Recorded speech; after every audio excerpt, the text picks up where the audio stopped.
Hi అండి, నమస్తే. నేను మీ Swathi. Welcome to Swathi's diary. ఇవాళ మన రెసిపీ వచ్చేసి డాబా స్టైల్ పుల్కా అండ్ అలాగే రెస్టారెంట్ స్టైల్లో మేతి చేమని ఎలా చేసుకోవాలో మనం ఇప్పుడు ఈ వీడియోలో చూసేద్దామండి. పుల్కాలు అయితే చాలా సాఫ్ట్గా వస్తాయి అండ్ అలాగే మేతి చేమని అయితే పర్ఫెక్ట్ కన్సిస్టెన్సీలో అయితే వచ్చేస్తుంది. ముందుగా అయితే ఒక బౌల్ తీసుకోండి. బౌల్లోకి 2 కప్స్ వరకు కూడా మనం గోధుమ పిండి అయితే తీసుకోవాలి. గోధుమ పిండిలో ఒక 1 స్పూన్ వరకు కూడా సాల్ట్ వేయండి.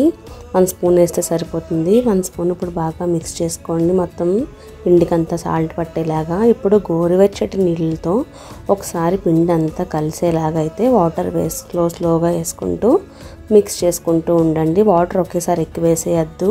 మన పిండి అనేది మరీ హార్డ్గా కాదు అండ్ అలా మరీ సాఫ్ట్గాను ఉండకూడదు అనమాట. మీడియంగా ఉండాలి. సాఫ్ట్గా ఉండాలి కానీ బాగా లూజ్గా అయితే అయిపోకూడదు అనమాట. ఇలాగా ఒకసారి హ్యాండ్ మొత్తంతో నీట్ చేసుకోండి ఒక 5 మినిట్స్ వరకు కూడా.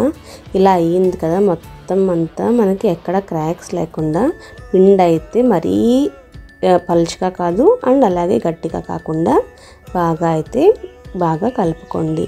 ఇలా కలుపుకున్న తర్వాత చూడండి పిండి ఇలా అయ్యింది కదా. ఇలా అయిన తర్వాత మనం క్లోజ్ చేసి ఒక 2 అవర్స్ వరకు కూడా పక్కన పెట్టేద్దామండి. పిండి ఎంత బాగా నానితే మీకు పుల్కాలు అనేవి అంత సాఫ్ట్గా వస్తాయి. నెక్స్ట్ కర్రీ కోసం అనేసి గిన్నెలో వాటర్ వేసుకుని స్టవ్ మీద పెట్టుకుని ఇప్పుడు టమాటాస్ 4 పీసెస్ ఇలా పైన క్రాక్ చేసి అయితే వాటర్లో వేసాయండి. అలాగే ఒక 1/2 కప్ వరకు కూడా జీడిపప్పు వేసుకోండి. ఇవి బాగా ఒక 5 నిమిషాలు మరిగే వరకు ఉంచుకుని స్టవ్ ఆఫ్ చేసేసుకోండి. స్టవ్ ఆఫ్ చేసిన తర్వాత బాగా చల్లారిన తర్వాత మనం ఈ టమాటోస్ మీద ఉన్న మొత్తం అంతా తొక్క అయితే పీల్ చేసుకోవాలి. ఇలా మొత్తం పీల్ చేసేసుకున్న తర్వాత మొత్తం అన్నీ పీల్ చేసుకోండి నీట్గాని. ఇవన్నీ కూడా మిక్సీ జార్లోకి అయితే ఒకసారి యాడ్ చేసేసుకోవాలి. మనకి పేస్ట్ అనేది చాలా స్మూత్గా రావాలండి. ఎంత స్మూత్గా వస్తే కర్రీ కన్సిస్టెన్సీ అనేది అంత బాగా వస్తుందన్నమాట. మొత్తం ఇవన్నీ యాడ్ చేసుకుని బాగా ఫైన్ పేస్ట్ లాగా అయితే బ్లెండ్ చేసుకోండి. ఇలా బ్లెండ్ అయిన దాన్ని కూడా పక్కన పెట్టుకోండి. ఇప్పుడు స్టవ్ మీద ప్యాన్ పెట్టుకుని ప్యాన్లో ఒక 5 టేబుల్ స్పూన్స్ వరకు ఆయిల్ వేసుకోండి. ఆయిల్ కొంచెం ఎక్కువే పడుతుందండి కర్రీకి అయితే.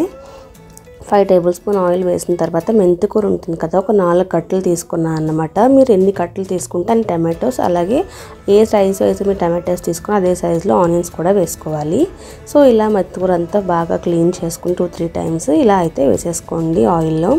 ఇవి ఆయిల్లో ఏంటంటే బాగా ఫ్రై అవ్వాలండి, లేదంటే మెంతికూర మీకు లైట్గా చేదు వస్తుంది కదా. సో చేదు రాకుండా ఆయిల్లో ఒకసారి బాగా వేపేసుకున్న తర్వాత అవి క్రిస్పీగా అయ్యేంత వరకు వేపుకుని ఇవైతే మొత్తం అంతా మనం ఒక బౌల్లోకి అయితే ట్రాన్స్ఫర్ చేసుకోండి.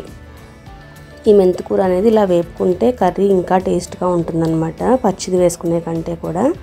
ఇలా వేపుకున్న తర్వాత మొత్తం తీసేసుకోండి. కొంచెం ఉన్నా కూడా పర్వాలేదు. ఇప్పుడు ఒక 8 వెల్లుల్లి ఉంటాయి కదండి, తొక్క తీసుకుని సన్నగా అయితే తరుముకోండి. అలాగే ఒక చిన్న సైజు వరకు కూడా అల్లం కూడా తీసుకుని ముక్కల కింద కట్ చేసుకుని వేసుకోండి. ఇప్పుడు అలాగే ఒక 6 పచ్చిమిరకాయలు కూడా వేసుకుని ఒకసారి ఇవన్నీ ఒక 30 సెకండ్స్ హైలో పెట్టుకుని అయితే బాగా కలుపుకోండి.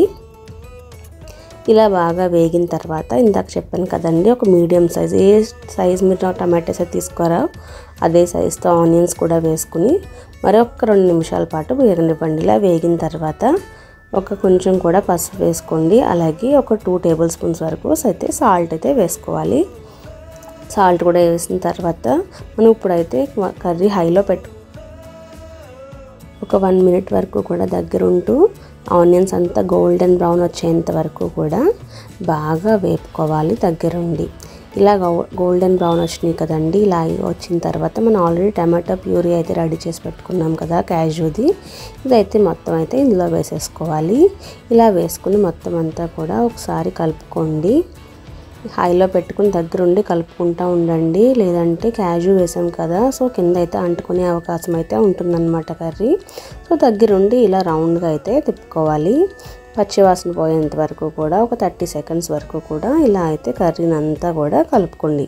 ఇలా కలిపిన తర్వాత చూడండి కర్రీ అయితే కొంచెం ఉడుకుతుంది కదా, ఇలాంటప్పుడు 2 టేబుల్ స్పూన్స్ వరకు కూడా కారం అయితే వేసుకోవాలి. కారం మీ టేస్ట్ తగ్గట్టు వేసుకోండి. ఆల్రెడీ పచ్చిమిరకాయలు కూడా వేసాం కదా.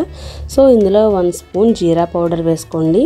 అండ్ అలాగే 1 స్పూన్ ధనియాల పౌడర్ అండ్ అలాగే 1 స్పూన్ వరకు గరం మసాలా పౌడర్ కూడా వేసుకోవాలి. ఇలా వేసుకుని ఈ మసాలాస్ అన్నీ కూడా కర్రీకి పట్టేలాగా ఇంకొక 30 సెకండ్స్ దగ్గరుండి బాగా మిక్స్ అయితే చేసుకోవాలి.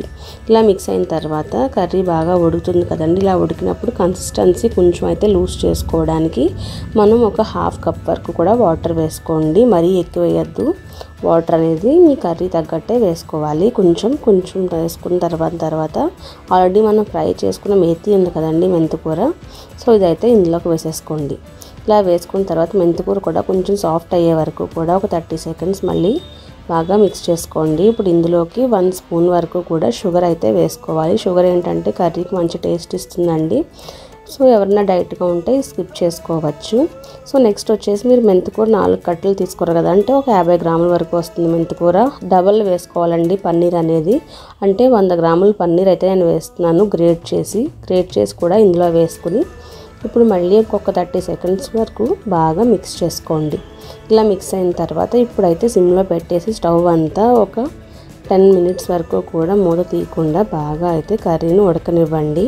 ఇలా ఉడికిన తర్వాత కన్సిస్టెన్సీ అనేది థిక్ కన్సిస్టెన్సీ వస్తుందండి. అలాంటప్పుడు కొంచెం ఫ్రెష్ క్రీమ్ వేసుకోండి. ఫ్రెష్ క్రీమ్ ఏంటంటే మనం బయట కొనుక్కోవాల్సిన అవసరం లేదండి. పాల మీగడ ఉంటుంది కదా, నైట్ ఫ్రిడ్జ్లో పెట్టేశారంటే మీకు మార్నింగ్కి పాల మీద బాగా థిక్గా కడుతుందండి. మరగబెట్టిన పాల మీద అది వేసుకుంటే సరిపోతుంది ఫ్రెష్ క్రీమ్ అనేది.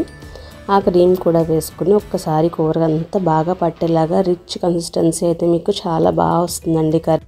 ఒక 5 మినిట్స్ తర్వాత చూడండి, కర్రీ అంతా కూడా సిమ్లో పెట్టుకుని ఉడకపెట్టిన తర్వాత ఈ కన్సిస్టెన్సీ అయితే మీకు వస్తుందన్నమాట. చాలా క్రీమీ కన్సిస్టెన్సీ, థిక్గా కరెక్ట్గా పుల్కాలకు సెట్ అయ్యేంత క్రీమీగా అయితే మీకు వచ్చేసింది కదా. ఇలా వచ్చిన దాన్ని ఇప్పుడు బౌల్లోకి అయితే ట్రాన్స్ఫర్ చేసుకోండి. మీరు ఏ బౌల్లోకి సర్వ్ చేసుకోవాలనుకుంటున్నారో అందులోకి అయితే ట్రాన్స్ఫర్ చేసుకుని కర్రీని అయితే పక్కన పెట్టుకోండి. చాలా బాగా వచ్చింది కర్రీ అయితే. నెక్స్ట్ వచ్చేసి మనం ఆల్రెడీ చపాతీ పిండి కలిపి పెట్టుకున్నాం కదా, ఆ పిండిని అయితే ఇప్పుడు తీసేసుకుందాము పుల్కాల కోసమని. ఒక్కసారి మళ్ళీ ఒక 2 అవర్స్ తర్వాత తీసాం కాబట్టి మళ్ళీ ఒకసారి బాగా స్మూత్ అయ్యేలాగా అయితే హ్యాండ్తో నీట్ చేసుకోండి. ఇంకా ఎక్కడైనా క్రాక్స్ అవి లేకుండా స్మూత్గా అయితే ఉంటుందన్నమాట పిండి. ఇలా ఒక 30 సెకండ్స్ నీట్ చేసుకున్న తర్వాత చూడండి ఎంత సాఫ్ట్గా వచ్చిందో పిండి అనేది. ఇప్పుడు మనకి ఎన్ని కావాలంటే అన్ని మొత్తం అన్ని డివైడ్ చేసుకోండి. నేను 2 కప్స్కి 8 అయితే వస్తాయన్నమాట. అంత సాఫ్ట్గా వస్తాయి బాల్స్. 8 పుల్కాలు అయితే మనకు వస్తాయండి 2 కప్స్కి. మీడియం సైజు, మరీ పెద్దవి వద్దు, అలాగని మరీ చిన్నవి కాకుండా మనం పూరి ఇంట్లో చేసుకుంటాం కదా ఆ సైజులో అయితే మనం ఇప్పుడు చపాతీ అయితే చేసేసుకుందాము.